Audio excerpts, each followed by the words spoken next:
What is up, y'all? It is Comfy, and I want to look guys all into the video of r/idontworkherelady. First things first, I want to apologize for the lack of uploads lately.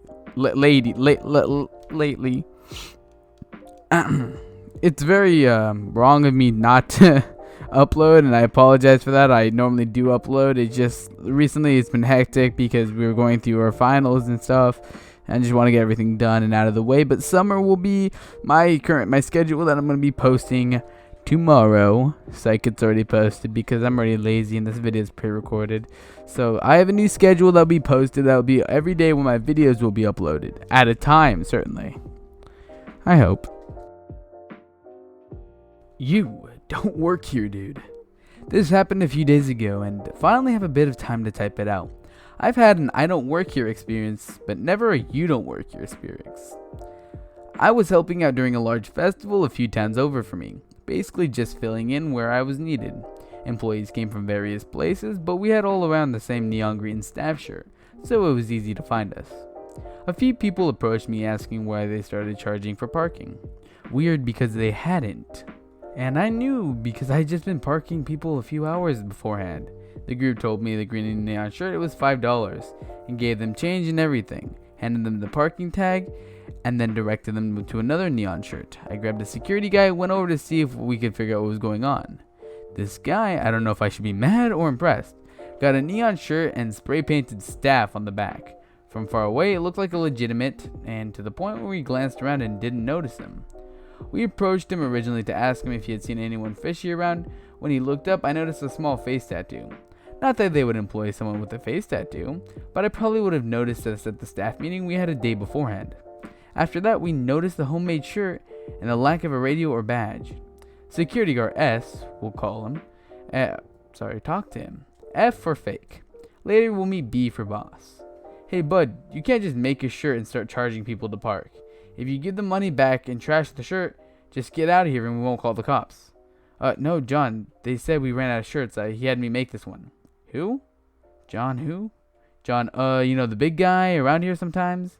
Spoiler, there's no John. It's funny you picked that name because we had 4 Johns the year before, and had made this huge joke about not having to figure out which John was which, since we didn't have a single one.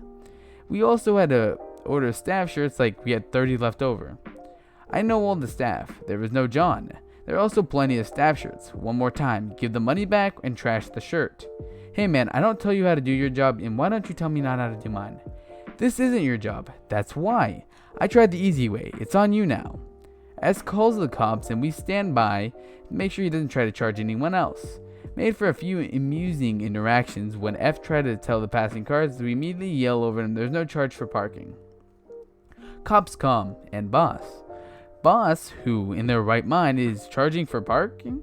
And who are you? Officers, this man is not my staff and yet is charging for parking in my free lot. Whoa, hey John, calm down. You can't just call the cops every time we have a disagreement. If you're mad that I didn't order enough shirts, just fire me. Damn. You're not staff. This guy is kind of hilarious. Cops took him aside and tried to convince him he was staff. They asked him various questions like how he applied and how much they paid, when we started or ending. And of course, he couldn't answer any of them. Luckily, since he handed out parking tags printed on the home stock cardboard, it was fairly easy to find how many cars he charged. About 20 cars in the half hour he was there before we came. He had just given up when we caught him. He wouldn't have been arrested, for there's a term for stuff like this, something unauthorized sales. It's basically a fancy way saying they handed it over under false pretense. It's called something else. Edit, I'm pretty sure it's called fraud. And going to try to find out his record to check. Edit 2.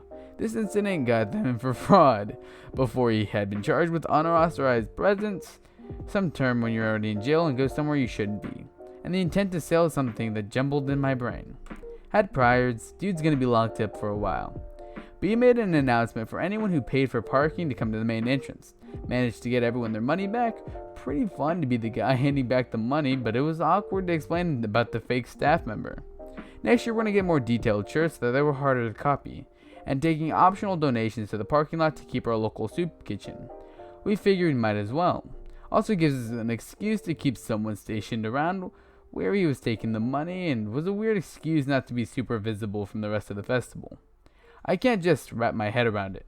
Dude put a lot of effort into faking his way into a job that probably would have just hired him. I bet he's in jail now. Still saying John screwed him over. Okay, John. John. John.